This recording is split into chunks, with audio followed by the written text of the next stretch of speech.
Hi, Glenn. Hey, Jeff. Shall we? Shall we?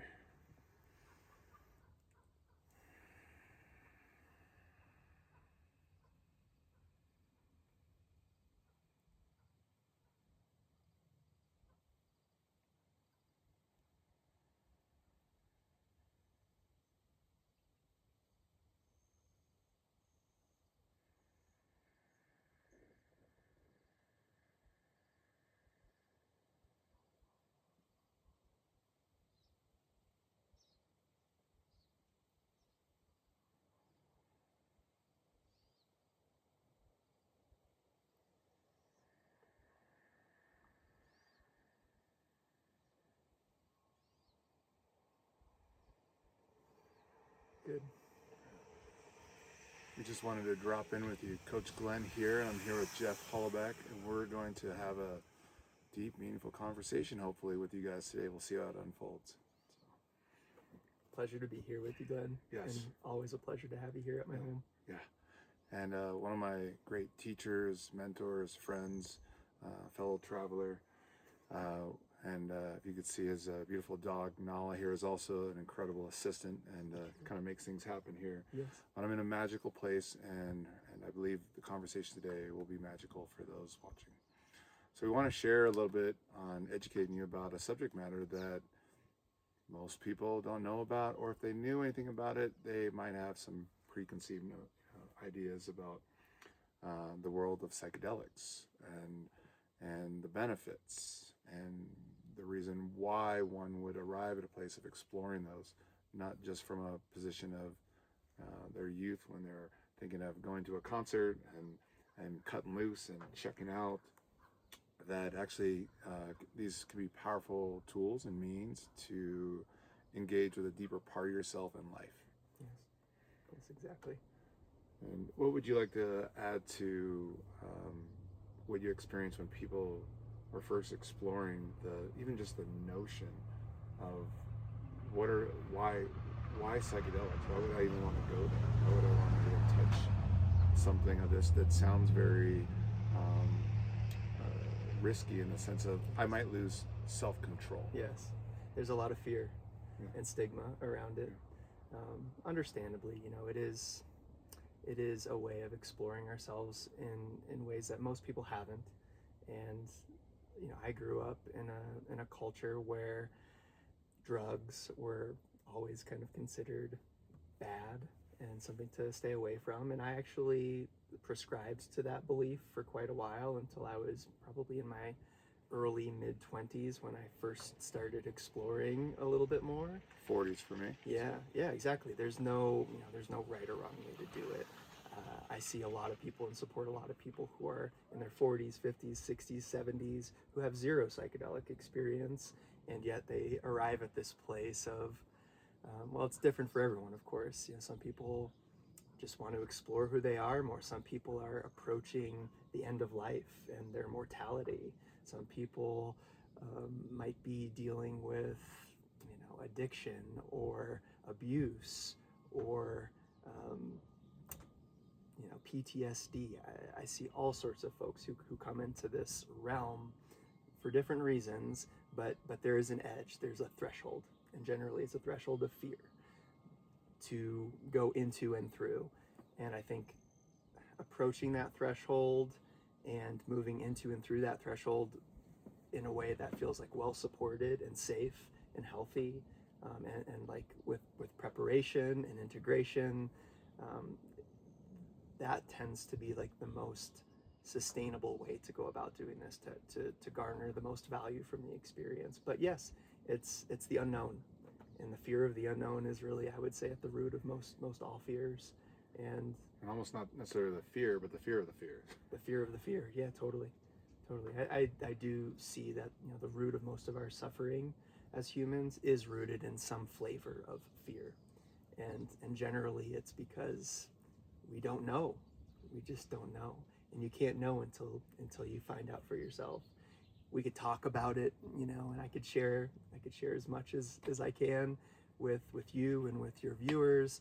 Ultimately, though, it's between you and yourself, and it's between you and the medicine, and and there are some things that can only be known through direct experience. But each of us has to go off that cliff, so to speak, exactly. and step into that, and we have to feel that disturbance that comes up in us, Exactly. only to find out, well, that was a bunch of malarkey. Yes. But we have to still have to feel that tension Yes. in that space before we 100%. we go. Well, not everyone does. Yeah. But I do find that it's an essential and invaluable part of the experience. Most people who I've supported, coming into this work, even if they have a lot of experience, there's still some nervousness. Even if they've done XYZ, 10, 20, 30 more times, generally speaking, the mind, it wants to control. The ego wants to keep us safe and healthy.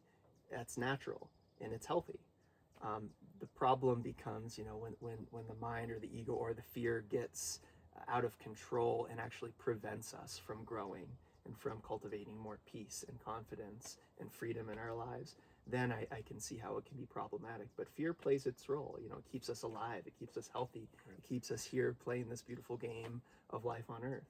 So often fear. Often we want to get rid of our fears. We want to get rid of our Right, ego, right. and these things help us be here. Right. Befriend. I like to take the approach of like befriending those parts of ourselves, befriending our mind and our ego and that fear, and even thanking it for the role that it's played in keeping us alive and safe and healthy.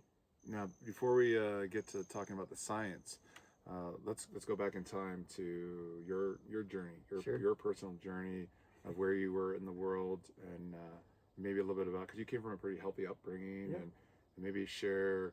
So a lot of folks think, okay, maybe this is just for folks that want to deal with trauma or something that happened to them, and that's not always the case. Not always. Not always the case. And so maybe share a little bit about your upbringing and your path. You're following the path you thought you were supposed to be on. Totally. Yeah. Yeah, I grew up to two extremely loving parents in New England, up in Massachusetts mostly, and pretty much did what was expected of me for most of my life. The culture at large has these standards and expectations to live up to, to get good grades and to be active and handsome and successful and go to college and be in a relationship, et cetera, and I did my best to follow all of those expectations and to meet all of those expectations, and I'm very fortunate, to grow up in a family where I was loved, and my parents always did what they thought was genuinely best for me. So there was all this evidence of all these societal norms that Yes. this was, a healthy Yes. path. Yes. And, there was a part of me that felt unfulfilled all along, even from a very young age, like going to school and just kind of questioning, like, wait, why am I here? Why do I have to learn this and that? I didn't really understand or buy into it. And I think it led to a general feeling of unfulfillment. And even, at times I would say depression, when I was young, especially in my teenage years, and soothing myself. I was a little bit overweight when I was younger. I got bullied at certain Eating your times. emotions. Yeah. Totally, 100%. But it was, I went to college. I went to a college of business in Boston, Babson College, business and entrepreneurship. And it didn't take long for me to, I think, see the dark side or the nitty-gritty side of business as usual, and to make a connection between all of the social and environmental problems in the world and business as usual. And when I started making those connections, it just didn't sit very well with me. And so I really, from around that point, I devoted myself to what I would probably call like social and environmental justice. And I pursued a degree in education. I went to graduate school in Arizona and studied to be a teacher, to teach ecology, which is essentially the scientific study of relationships and interconnectedness and how everything is connected to everything. And that was really my thing for quite some time. It's amazing how we have to be taught that. Yes. Because our whole society teaches separateness. Exactly. Yeah. Specialization, individualization. 100%, yes. And if you look at indigenous cultures around the world, from the point of birth, that sense of interdependence and relationship with the earth and relationship with community and each other and relationship with ourselves and also with spirit and the unknown and dare I say God, that is all fostered from a very young age. They're not relearning it or reprogramming, and so often, versus we're honed and reprogrammed Exactly. from the beginning to Yes. a system that Yes. at some point we all know this doesn't feel right. Right, very competitive, very stressful. Most everyone I talk to and support who was born and raised in this culture here in the United States has a lot of like stress and fear and anxiety ingrained in them. And yes, it becomes this process of like unlearning and reprogramming and yeah, that's And remembering. Exactly. Remembering who we are, what we are, remembering what it feels like to be free and what it feels like to be connected to each other and to ourselves and to the earth and to the mystery. Now you were directing yourself down a path. Yeah. And then how did life start giving you these foreshadowings and these hints? And almost as you're trying to work this path, life's moving you. Yeah. Can you share a little bit how that started to occur? Sure. Well, so I was pursuing this path of being an educator and working in the field of education, mostly with young people. I was also a naturalist for some time, so I was like taking people on interpretive hikes at different nature centers here in Colorado, and that was quite fulfilling for me. I really enjoyed it, and somewhere along the line, I was introduced. I think first it was men's work, so sitting in groups in a circle with a group of men and co-creating a space to be really vulnerable. I remember the same experience Yes. in a men's group, and always listening to the whispers of this book or this course, this workshop, and then there was talk of some of the psychedelics, Yes. and that's where I remember myself at first being the person who would stand up and saying, "Hey, like enough of this talk about this stuff. I don't want to hear about this stuff. Yeah. Can we like leave this out of the conversation?" Sure. And next thing you know, I'm the one bringing it up Yeah. and wanting to explore further. But Naturally. yeah. Because you probably at some point crossed the threshold of fear and found out for yourself it's not what we think and it's not what we've been told and made to believe. Not even and close. It's just but again, it takes finding that out for yourself to really know. So yeah, it might have I started. feel like a big part of that barrier is just what I experienced of people in high school that just did drugs Totally. and alcohol 100%. and act like idiots Yes. and did so much damage to themselves. And Yes. I saw them talking in a way that was just weird. Sure. They were like these weirdos that, and then they also displayed this almost like zombie qualities. And I just couldn't get on board with that. I was very healthy, fit, conscious. Sure. And so Likewise, yeah. I didn't want to even go near a small whiff of that. Just I was walled off. Understandable. So that was, and so how do you get past like those, preconceived notions of like, I'm not going down the path with those folks. I don't, it's going to be different for everyone. It's Yeah. just like life will present us with these opportunities and these choices, and it's up to us to either say yes or no. And somewhere along the line, I started saying yes because, I was doing what I was told and what was expected of me, and it wasn't working. You know, It with wasn't- evidence stacking up Right. in your life, personal, visceral experiences. Right. So it's like eventually, okay, like let's try something new. So it was the men's work, and then it was sitting in Sweat Lodge, Native Is American. that often an ingredient? Like I have to get so uncomfortable with my life of like I've been doing this over and over, and it's just not leading to. There's got to be something more. For a lot of than this. people, yes. Yeah, I mean, I again, it's that threshold of discomfort or feeling unfulfilled or feeling depressed or anxious or stressed, and it's like reaching a point where I just can't take it anymore, and some people are desperate for freedom and for relief. So I had an experience with depression and anxiety, and I started to understand that was actually like wisdom from the subconscious percolating up, coming up, trying to like inform me. Yes. But what happens in our society when you feel that? You go to scrolling on your phone, porn, Sure. gambling, Yes. alcohol, even pot, like just ways to check out food. Yes.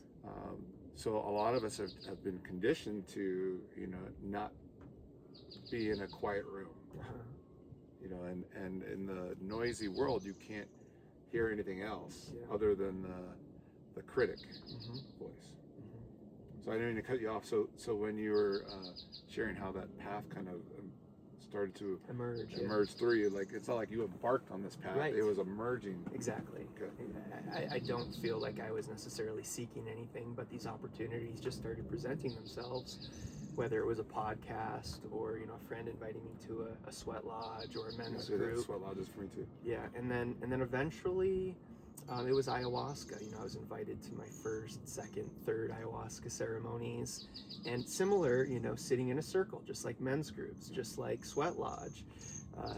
We sit in a circle, and now we add in this ingredient of the medicine, which, you know, is nature. It's the earth. It's life. And it helps us to open and to feel all of the things that have perhaps been unfelt, that are you know, built up inside, and to soften and allow some of these things to move and be expressed and be felt and explored. And so, you know, that first experience with the medicine was really profound for me, because again, it gave me a whole new reference point of what it is, who I am, what's possible, what is beyond what I can see, you know, what is beyond the senses. And that, I would say, you know, that those medicine experiences kind of like led me down a more intentional path of exploring my consciousness with the aid of you could call them psychedelics or medicines, plant allies, whether it's the mushrooms or the ayahuasca or peyote, and then eventually Bufo, which really, that was like a really poignant moment in my life, that first experience where I felt like... Well, let's before we go into your experience, can you talk about the chemical makeups, the bonds? What's the difference between these? You know, I've done 3 ayahuascas, I've done a few of the mushrooms and MDMA, ketamine. What's going on with these reactions in our biology, or what are these medicines doing exactly? So maybe starting back from as you're dabbling and experimenting, because most people have had a sip of alcohol, smoked the joint, or eaten an edible. But what's going on in the brain chemistry, in the body? What's being embodied at that time? What's kind of, I guess, taking over? Yes. Well, you know, it's different for each one of these medicines, and you know, they all have some kind of a unique effect on us, and some of it can be, you know, quantified, and some of it is just left to the mystery. I think in general our culture has this need, or kind of like maybe borderline obsession with, like, okay, let's break it down into all of its smallest parts and understand this thing through this linear lens. Whereas, you know, going to the jungle, I started going to Peru and sitting in ceremonies with my teacher, and you know, they don't have microscopes or anything like that. They're not studying things in a laboratory, simplify it in a laboratory, but they're, you know, they are building a relationship with the plants and with the spirit realms. What it's doing, you know, in a basic level, there's these molecules, whether it's with ayahuasca, which is NN-DMT, that's the active compound in ayahuasca, or Bufo, which is 5-MeO-DMT. They're both DMT molecules, but very different. Or mescaline with, you know, peyote and wachuman things. These molecules will go into our body and into our blood and into our brain, and they're like little keys, and they'll find their way into the keyhole, into the receptor in our brain, and they go in there and they unlock that doorway and allow us to have a shift of perception and to experience life through a new lens that perhaps we've never experienced before. And oftentimes that in and of itself is like a liberating experience. And I do feel like it's our birthright as humans to explore ourselves in that way, you know. And on the lens. So when you say the lens, can you help? I get it. Yeah. But is there a way to articulate that so people understand, like that kind of that lens removal and Yes. seen through fresh eyes? Yes. What that?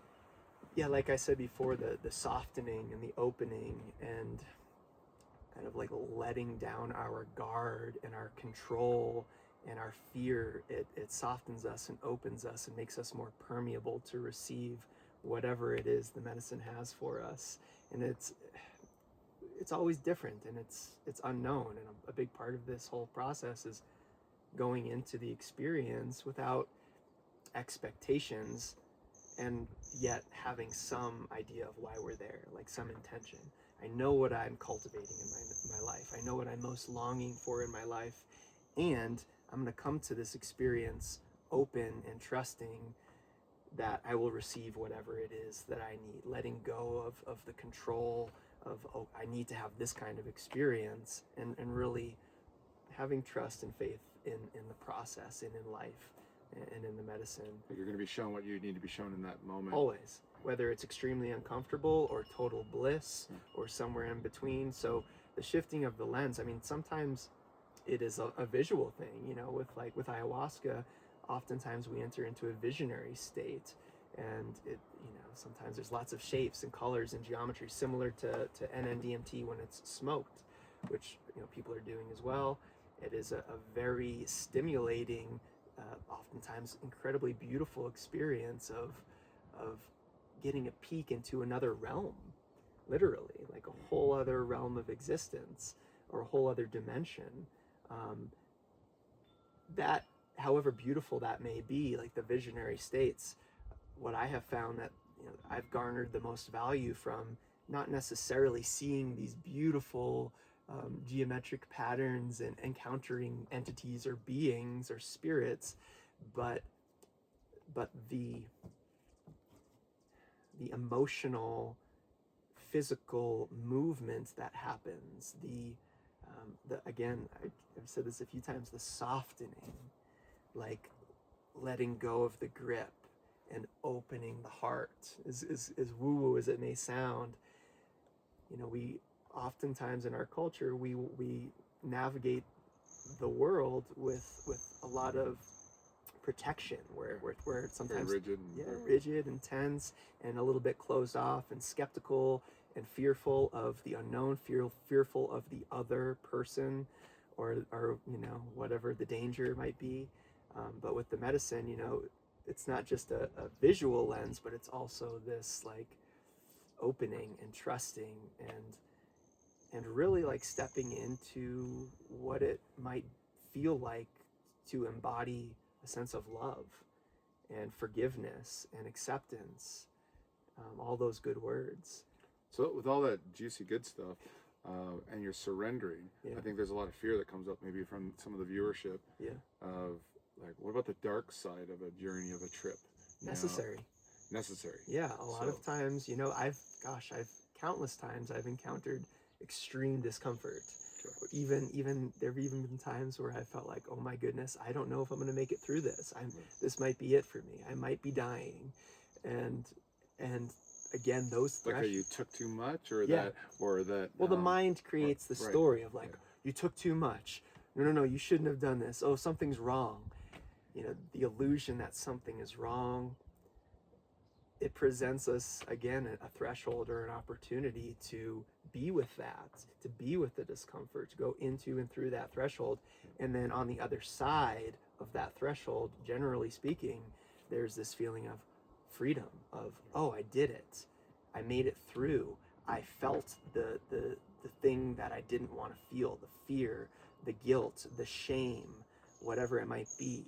I did the uncomfortable thing, and now that I've done it and faced it, I can move forward loosened up and a little bit more freed up in my life. Well, let's stay with the fear a little longer. What about the fear? What about the fear of, I'm going to do this thing, have this incredible experience, and then I'm back to reality, back to the challenges of my life that I'm hoping this will fix, that I won't be able to readjust back, that I'm going to be somewhere between the two worlds, and that fear of, I might be more messed up from this afterwards. So that often prevents people from going after life fully, because there's the fear of I go have this experience and I'm back to my life and the heaviness of life and the demands and I got to be back controlling again. And now I've opened myself and made myself this vulnerable mush pot. Yeah. You know, like what about the fear of that aspect? Because I think that can be also blocking someone from having a level of curiosity of like, 100%. I'm going to be damaged goods afterwards. Yeah. Well, this is one of the reasons why being supported before, during, and after these experiences is so important. Right. What does that look like? Like it looks different for everyone. But like there's some tangible aspects that people can wrap their brain around. Well, generally speaking, you know, when approaching an experience like this, whatever it may be, whether it's ayahuasca or bufo or whatever, or LSD or even ketamine or whatever, you know, the preparation will often consist of first whoever's serving the medicine or facilitating the experience or the ceremony is responsible for establishing a relationship with the participant and screening them to make sure that they're healthy physically, mentally, emotionally, having some kind of an inventory to have a better understanding of who that complete person is. Opposite of what they're trying to do nowadays, which is I remember being depressed and I got wheeled in. I went to an office to do ketamines in a doctor's office. Yes. And they have the IV, and they're like, okay, we got the next patient coming in, and they like wheel me out to the lobby, and they're like, okay, you can go now. I'm like, I can't drive home, and no call back, the next day to see if I'm even alive. Yes. And unfortunately, there's, like you said, there has to be a sacred container for this stuff. I mean, you think about how some of these indigenous tribes, when they'll create these experiences, which is a relationship with the medicine, a relationship with the participant. I didn't experience any of that in a doctor's office, and that's becoming very popular nowadays because you can run people through every 30 minutes. Yeah, it becomes a business and that's model. where harm, I think, can be caused. Yes, I agree. I do see that as being problematic. So, preparation, having a good intake call, being screened for all of physical and mental health, building a sense of trust with the provider or the leader, the guide, whoever it may be. That is essential. It's building a relationship so that people can feel cared for and feel safe, so that they can be vulnerable and they can open themselves and they can do this work and not rush off to the world right afterwards. To feel like there's space held afterward as much as needed. As much as needed, yes. Much as needed. With some things that might require more time and space than others, like with Bufo, it's such a quick experience. People have the experience, and then it takes a little while to come back and to rematerialize, and then folks feel like they're pretty much back to baseline after a matter of minutes or hours in a session. Because when you do the Bufo, it's literally only about 15, 20 minutes? About 20 minutes or so from the moment of inhalation to the moment that you're back to a relative baseline. I'd say 20 to 30 minutes on average.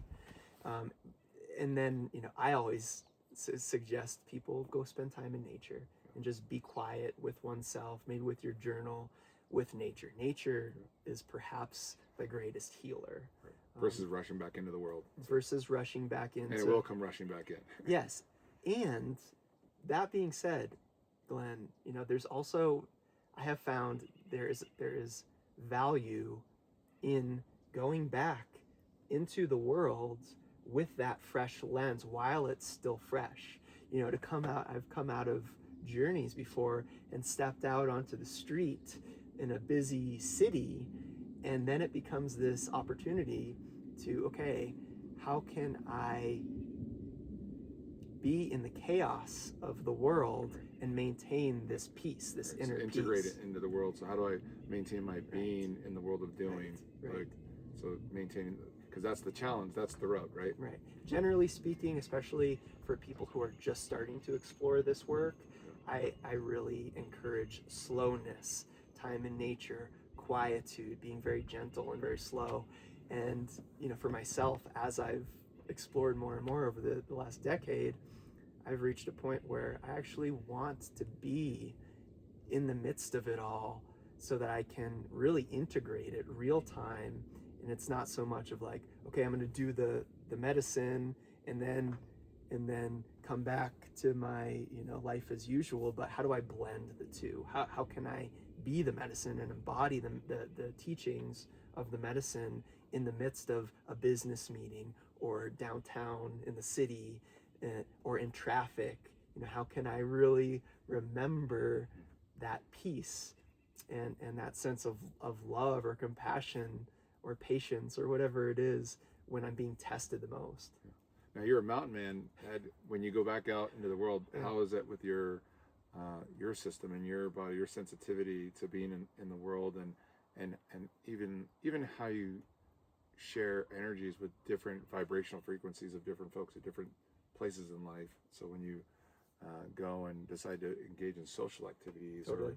or what's kind of one of the things you're very well aware for yourself on your path, and how you're in your own mindfulness, in your own container, and like you said, kind of how do I maintain Jeff and his unique position now? Well, I've been cultivating this inner peace for, I could say my whole life, but I would say intentionally for about a decade, exploring myself and going into these thresholds and learning and growing and softening and opening. And so it's a practice. I mean, for me, it's been a practice. It's not like a one-time thing. Like I did it once and I'm done. It became this practice of embodying that peace. And so for me, I am very fortunate to live here in nature, immersed in nature, and that's a priority for me, is to feel very connected to nature, because the resonant frequency of nature is just, it feels really good on my nervous system and on my whole being. So when you say practices, there's still those challenges when you go back. Always. Yeah. There's always, different personalities and different flavors of life. Perhaps there will come a time where it's just easy and consistent. But as a human living life on Earth, especially in this culture in North America, I find that there's always going to be tests and opportunities to put the work to practice. And so these things don't cause a one and done sensation of like, for me, no. I've resolved. This has made, it's been healing and it's been profound, and the awareness. Yes. And from what I'm hearing from you, my experience is a level of that can be experienced as freedom, and inner peace. Yes. And a fully expressed sensation of love. Totally. And kindness. And I generosity. still get triggered. You still get triggered. And I still get tested by life, by friends and family and people in traffic or whatever. However, I have noticed over the past decade or so that the time between that trigger, getting triggered, and bringing awareness to, oh, there's Jeff getting triggered, getting upset, that time has decreased over time. And so I'm quicker to kind of catch myself and zoom out a little bit, like metaphorically zoom out and look at my little Jeff getting triggered in traffic and kind of giggle. I describe the same way as like the Glenn is fucked in the world. Like he's gonna get thrown like around like a rag doll, because life is life, doing life. But how I react to or respond to, correct, that spacing just becomes a little thicker. Like, oh, there's plan B. Like instead of just seeing, like not even seeing an option, also there is a couple options. And there's a slowing down and seeing something from a few different angles than the limited protective aspect of protecting Glenn. And another thing I've noticed is more humor. Like I mentioned, zooming out and giggling, like laughing at my Jeff. Not always. I don't always identify as Jeff, my mind body self, this being here. As I've practiced over the years, I've cultivated an ability to kind of zoom out, like I said, and observe my sweet little Jeff getting triggered or whatever it might be, but not identifying as that pattern or as that mind loop or as the ego. and that too has really helped me to have more levity and more humor. Like I laugh so much more than I once did. I'm a very kind of jovial, generally speaking, like a lot of levity. Taking so many things so seriously. Yeah, that's exactly it. You know, it's not that serious. I think before I came to Bufo, there were the other medicines that started to help me identify, oh my gosh, I'm not these thoughts. Yes. I'm just tuned into, this lousy station on FM, and I can turn the dial to AM, but at the same time, I'm entertaining these thoughts. I'm not these thoughts started to occur for me as a preliminary. And then I was like, well, if I'm not these thoughts, then maybe I'm not this body. Who am I? What am I? I'm not what everyone tells me I am. Right. And what I tell myself I am. Yes. And also I'm no longer protecting the identity structure that I've created. Yes. And then I noticed, I'm trying to create a new identity structure, and I'm not that one either. Yeah. But that's a better one than the previous one. And this perpetual thing just keeps going. And so I'm able to witness that a little bit more. And so going back on your journey as you had done ayahuascas and some of these, I don't want to say like pots, the gateway, but like as you kind of progressed along these medicines, you were being led, guided to different, stronger. I mean, the toad it's 15, but it's a rocket ship. Yeah. And so is that something that you recommend people start with the rocket ship, or depends on, I guess they're being recommended what's appropriate for them, but each of them has been a piece of the puzzle for you along the way. Sure. So maybe share a little bit about kind of your journey and arriving at Bufo and why you've held yourself and your teachings and practices around this particular medicine, when there's other ones as well too. Yes. So. Yeah, I feel like it's each person's responsibility to educate themselves as much as possible before embarking on any of these journeys. I don't feel like there's any right or wrong way to do things. Other people may disagree. I've seen plenty of people with zero psychedelic experience come to Bufo, and that's what they feel most called to. And I would say, you know best, better than anyone else, as long as folks have educated themselves to a certain degree. And so that helps you by getting informed intellectually, at least starts a path of I'm listening to myself better. Yes. Versus somebody else's suggestion. Yeah, you gather as much information as you can, and then it's a matter of like listening to oneself and the intuition or the inner voice, and cultivating a relationship with that inner voice and that intuition. So, I don't think there's any prerequisites to Bufo necessarily. Like first you got to do mushrooms, and then perhaps that works for someone, but I don't think that there's any one way that works for everyone. And so all of that being said, Bufo is pretty unique. I would say in general, with most psychedelics or medicines like ayahuasca, LSD, MDMA, psilocybin, there generally tends to be some awareness of I am Jeff, I am Glenn, and I am experiencing XYZ. Through Jeff. The subject and the object, the observer and the observed. So Jeff is seeing beautiful shapes and colors. Jeff is feeling all sorts of emotions and things that may have been... you in relationship to things. There's a subject and an object. Yeah. This is, some people would refer to this as like duality, the one and the two, the observer and everything that the observer is observing. Right. Okay, so that generally tends to be the experience with most psychedelics. There's still Glenn having an experience. Right. So I at least know when I go on a particular medicine journey of this sort, I'm anchored in me. Yes. Like I'm not losing myself here. Right. To a certain degree, yes. I don't want to generalize too much, but yes, in general, yes. With Bufo, which the active molecule in this excretion that comes from these toads is 5-MeO-DMT, 5-methoxydimethyltryptamine, not to be confused with NN-DMT, which is the active compound or molecule in ayahuasca. Okay, they're both dimethyltryptamine molecules, but they're very different. And so with Bufo or with synthetic pure molecule 5-MeO, so it can either be synthesized in a laboratory as a pure molecule, or it can be sourced from these toads that live in the desert. Which one's more dangerous? Dangerous? They're both intelligent? I think yes.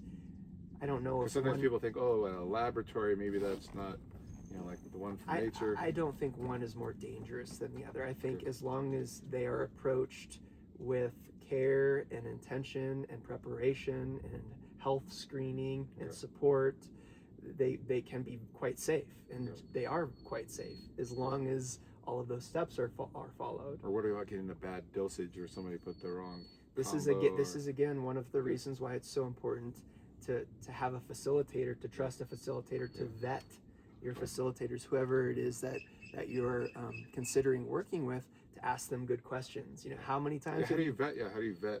Because most people think, like, how do I vet my dope dealer? How do I vet this is a great question. Like asking them how they came to asking them to share their story. How did you come to this? Did you train with anyone? How long did you train for? How many times have you shared this with people? How many times have you done it yourself? What have the experiences, what has the range of experiences been with the people that you've served? All of how these many deaths versus near-death experiences? Right. Yeah, generally speaking, you don't hear of many deaths with these types of things because, again, they generally are very safe as long as they are approached with care and preparation and all of these parts of the process. So again, with Bufo, what makes it so unique, Bufo / 5-MeO, what's so unique about this experience is it allows us to let go of the Jeff and the Glenn. And for a short period of time, in the peak of this experience, in the higher doses, there is no more Jeff and Glenn. There is no more awareness of the mind-body phenomenon. And it's kind of like the mind is turned off for just a few minutes. And when the mind is turned off for a few minutes, the consciousness, for lack of a better word, is able to experience what remains when there's no more mind-body thing. Nothing's anchored. Right. And so the consciousness is experiencing the ineffable. You could call it nirvana, samadhi, dharmakaya, ego death or ego dissolution, the white infinite light, the infinite, eternal, God. A lot of people, everyone's going to articulate the experience differently based on language and culture, but it is an experience. Which means like anyone listening to this at best is going to take this information in, conceptualize what's being articulated here, but at best we're giving the most fragmented, missed mark of hitting it. It cannot be articulated with language. It is so far beyond language and the mind that it defies any attempt at putting it in a box and packaging it. And then people go, well, what's the point of that if I can't take it back in a packaged form to my life? You can and you can't, and so we'll get there. So again, for a few minutes with 5-MeO or Bufo, what's so unique and so valuable is it allows us to let go of everything: the mind, the physical body, the senses, all of the fear and tension and trauma and stress and depression and anxiety, gone. And what remains is this infinite, eternal now, this presence or something like that. And so it gives us a reference point of what that is, of who we are beyond the mind-body thing. It allows us to experience, for me, my first time that I ever had that experience, it honestly felt like the first time in my life that I tasted freedom. Freedom of fear, freedom of control, freedom of right and wrong. And that was, after maybe 60, 70 or more ayahuasca ceremonies, a whole lot of LSD and mushroom experiences. I thought I knew a thing or two.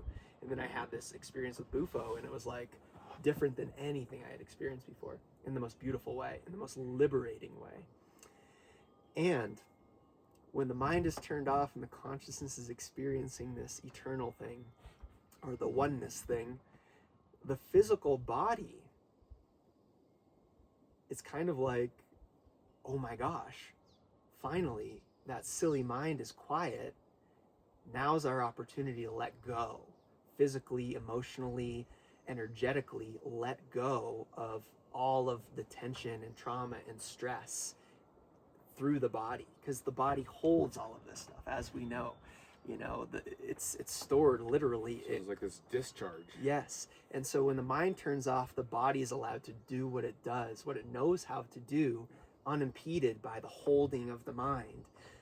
And so oftentimes that 3 minutes of, the consciousness experiencing the oneness, the physical body is having this huge cathartic release.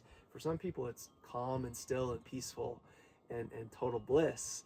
And for other people, it's this really energetic, active, moving, shaking, writhing, screaming. As I've shared with you, my body moving and releasing and purging, and then also even when I shared with you that the first time I did kind of what's called a handshake, so to speak, where I was semi in the game, not a heavy dosage, but just enough to go.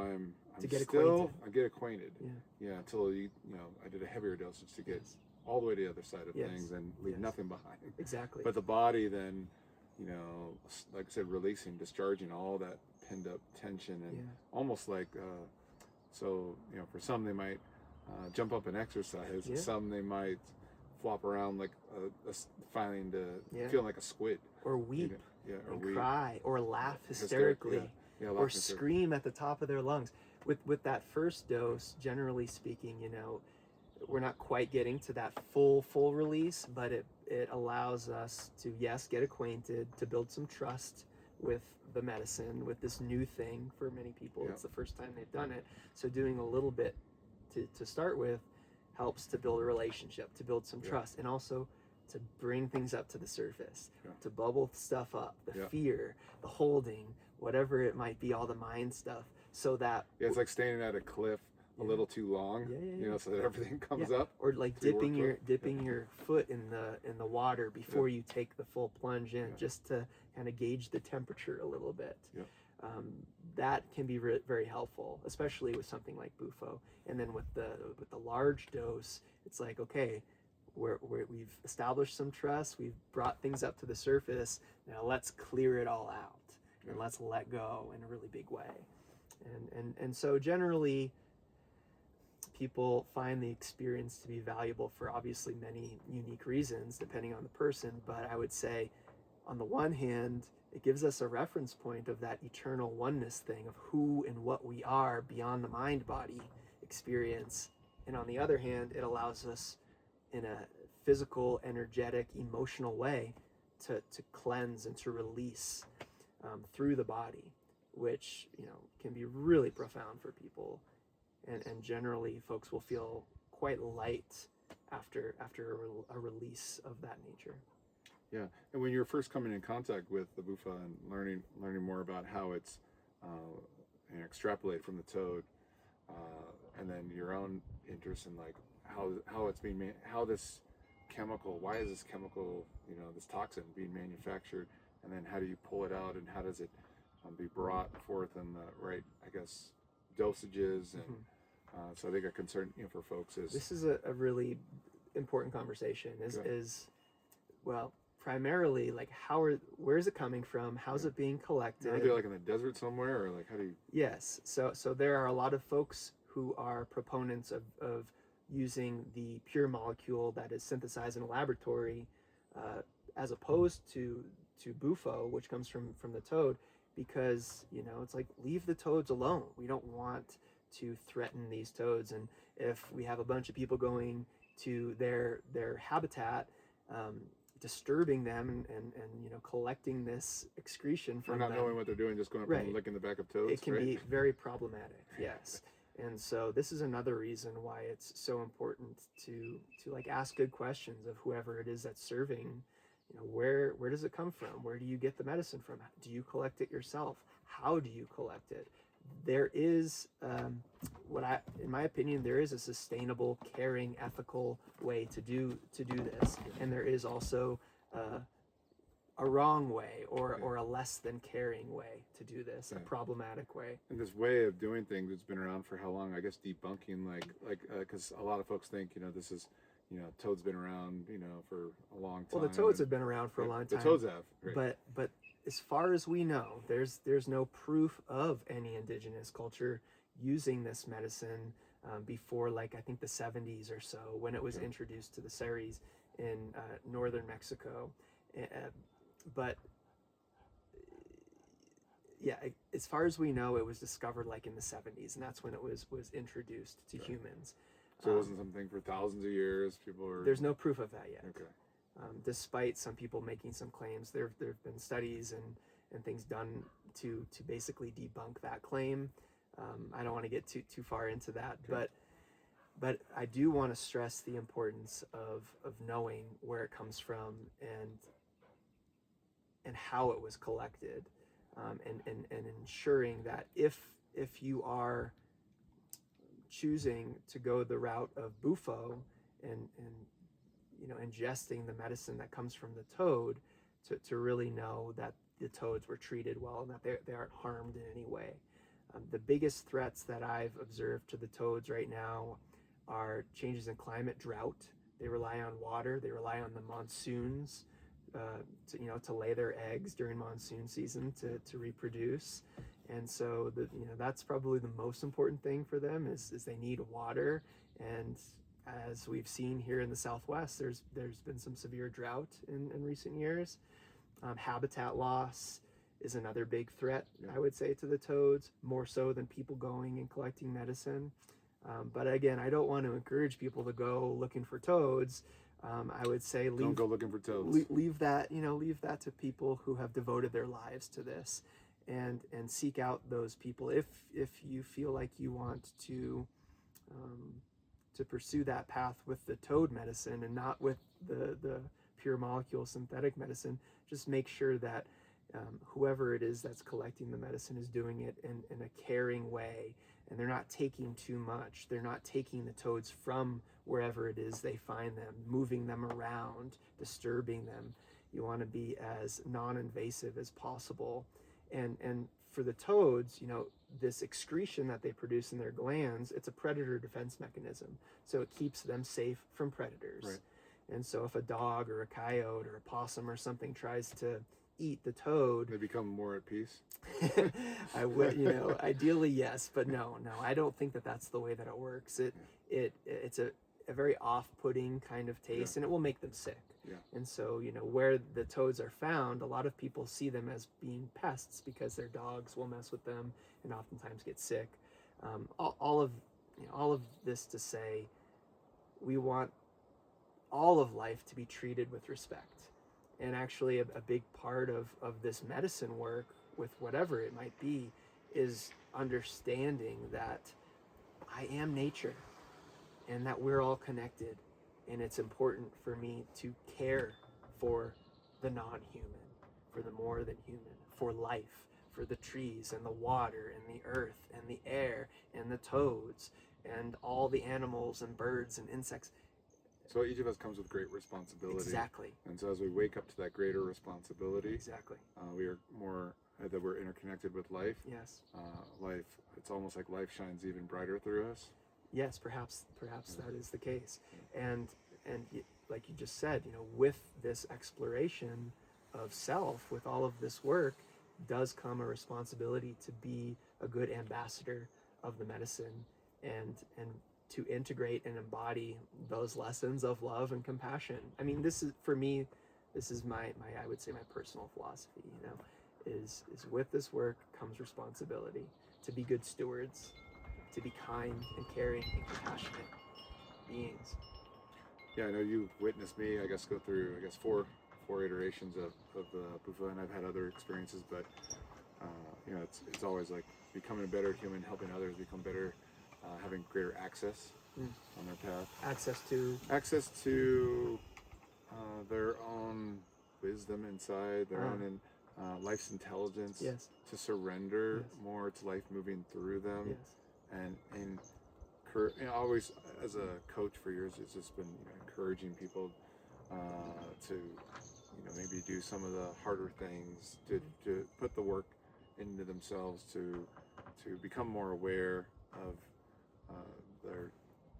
their decisions, their choices, and what life's trying to teach them and show them in their own unique expression, and to be more of their highest, most authentic version of themselves, than comparing to others. Yeah. Because we're each, even though there's a lot of similarities that you and I share, we're each, I'm not supposed to be more like Jeff, I'm supposed to be more like what's, this kind of Glenn evolution, expression out here. But there's, beneath that, same. Yeah, agreed. Yeah. It's a both end. Yeah. We're very unique individuals, yeah. and yet, when we have that experience, when the mind turns off and the consciousness is experiencing that oneness thing, it's all the same. It's all the same. Again, that is something that people must experience for themselves. I could tell you we're all one. Yeah. It's all one. It's all love. It's all perfect. Yeah, you got to get past like the Pepsi commercial where like, hey, we're all one. Yes. You have to go have a visceral experience. It can only to only me, only experiential truth. It's the gnosis. It's the knowledge that comes through direct experience. You can read about it and study it as long as you want, and there's something really, really special about knowing it and touching that or experiencing that for oneself. Yeah. What have you witnessed with folks that you've seen with the medicine as well as yourself? What have you, if you're painting a little bit of maybe the evolutionary path or what you've seen unfold? I know there's a lot of uniqueness, but maybe you can just land on a couple pieces for yourself in your own personal journey, or some folks that you've got to witness. Why has this medicine been really revealing of truth and revealing of a very clear, pure message? Yeah, I will speak to my own experience, and some of it I may have already shared and spoken to, but it really has helped me to, again, cultivate more peace, more levity, more trust, more openness, more honesty. You mentioned authenticity, and I think that that's worth elaborating on. Is what is that? Cultivating this sense of ease, and dropping all of the the masks and roles that we play, that are basically just like little ways of subtly manipulating our relationships and our lives, and just being more transparent and more honest. I love Ram Dass's teacher, Neem Karoli Baba. He distilled all of his teachings down to these two prime directives: love everyone. I would say love everything, but love everyone and tell the truth. Be honest. There's so many teachings, so many things to do, but if you really distill it down, I like simplicity, and I think he really nailed it with that one, of learning how to truly love everything and everyone. I don't like everyone, but I do love everyone. Even Donald Trump, or the most hate-filled people, I can love them because I can understand that they are the way they are. It's not their fault. It's just what they've been taught. It's what they know. Perhaps a lack of love as a child. We're born into this world of forgetting, and this culture, all of this competition and fear. And so I can have compassion and love and empathy for everyone and everything. And I love the birds, and I love the trees, and I love life, because I've also had that experience of understanding that it's me, it's you, it's all the same thing. And so if I love one thing, by implication, I love all things. So love is a really...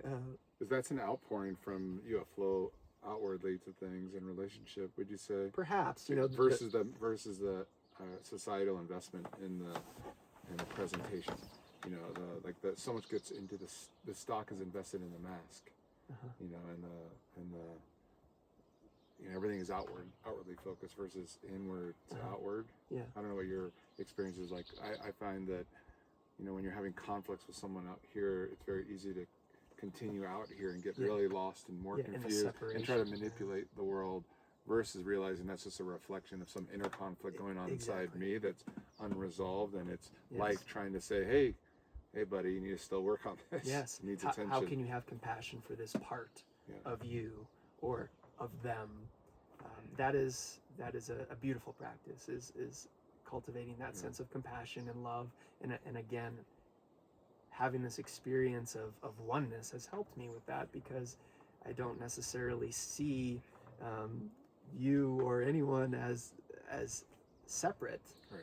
I can understand that it is a reflection of the whole. Right. And and through that lens, I can have more compassion and patience and forgiveness. And then the honesty piece, you know, just letting go of the fear of being judged.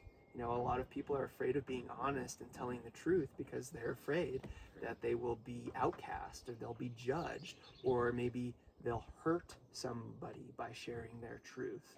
And so there's all this fear. And so there's a lot of dishonesty, especially in our culture of fear.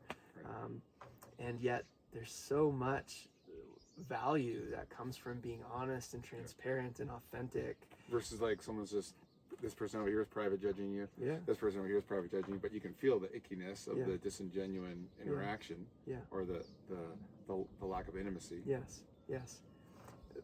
Men's groups have helped me with that a lot. It's like, you know, sitting with a group of people week after week for, you know, a long period of time, and cultivating that sense of safety and trust, so that I can tell my secrets, so that I can be completely bare and vulnerable, and to be witnessed in that. You know, that there's one thing to be honest with myself and, you know, confess to myself, but to confess or to tell the truth to another person, and to be seen and witnessed, and that, man, there is something profoundly liberating that comes with that, so long as it feels safe, so long as there is trust that is established. And you think that trust is when you maybe change your perspective to like, I'm here with another incomplete practicer. Sure. Yes. You know, like imperfect. Yes, exactly. Like, oh, they're leveling the they're playing as bad field. at this as I am. Totally. And I let them off the hook. Yes, I exactly. let myself off the hook. Yeah, we're all human. We're all flawed. You know, religious people would say we're all sinners. Yeah. And that's just, you know, that's just the truth. So I don't really want necessarily another version of Glenn or Jeff out here. Right. I want them just to I want them to be free to express that Bingo. light. I want them to be free. So then my practice is, I've got to go full board and be the most authentic, genuine version of my. I gotta like feel my fear and discomfort and practice shining my full light, which gives them permission to show their light, because they're dealing with the same kind of discomforting edge. Yes. Yeah, we can cultivate, you know, co-create that space of safety, so that we can be honest and vulnerable and free. And again, something about speaking to those parts of us that are ashamed or feeling guilt, or, you know, the secrets and all of that stuff, like speaking it out loud, it takes away its power, and it truly can liberate us from whatever that shame or guilt is. I remember one of the most beautiful activities when I went to a men's group. One of the very first activities, they had us all stand up, and it was like left foot, left thigh. You sit across from another man, and the first thing was, you know, if you really knew me, you would know that.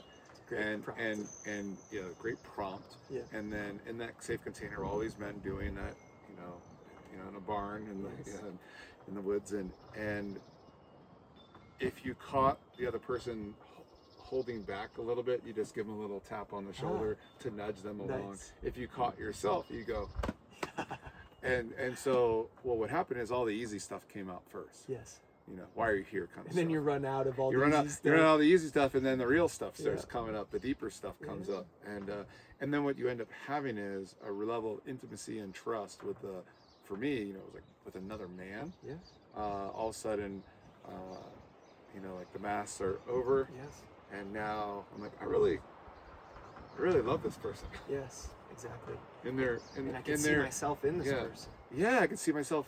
In fact, every single person in the circle. Yes. We're not so different. Right. This is essential, and that's same for women in women's groups, or you know, however you identify. We're all humans, and yeah, it's profound to break down the walls and the barriers, and just to meet one another as we are. So I guess to take us out of here, because we'll just talk for hours here. Yeah. if you think about this tool that gives you an opportunity of a sort of another death and rebirth cycle in our Bufo or 5-MeO. Yeah. Like how would you say someone could go about becoming more informed? What are some of the resources online? Yeah. What are some ways that they could just embark on a curious exploration? Yes. So that you could listen to yourself and be guided by yourself. Yes. To whether it's one of these things that were mentioned, or maybe it's just a really time to read a new book that kind of stretches your mind. Yes, I mean, there's so much information, Yeah. and there's also something to be said for, like, you know, there's also a lot of misinformation, and a lot of information, and we can indent ourselves with all of this information, and yet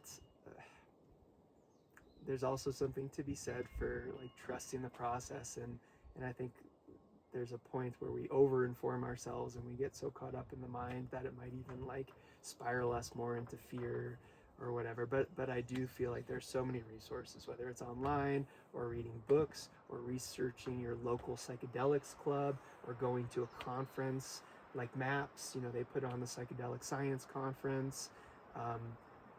There's so many opportunities, there's so many podcasts. Just get on the internet and start researching, or, you know, start having conversations with strangers about it. That's where, you know, a lot of people are introduced, just sitting on a plane next to someone and having a conversation, and again, being a good ambassador. You know, someone like you or I, again, it's our responsibility to be open and to share good information, and so, you know, just trust whatever presents itself to you. You know, we can perhaps list some resources, some books to read, or podcasts, or things in this podcast at the end of the podcast. But also, like, scheduling a call with an integration specialist, whether it's me or someone else. There are a handful of really good people in this space that I know of. Specifically with Bufo and 5-MeO, but just trust your intuition, and also have the courage to say yes sometimes. You know, just having the courage to go into the fear and into the unknown is perhaps, you know, that's where the treasure lies, is right on the other side of that fear, right on the other side of the unknown. And so trust yourself, you know, trust that inner voice and that inner guide. There you have it. Thank you, Bill. Awesome.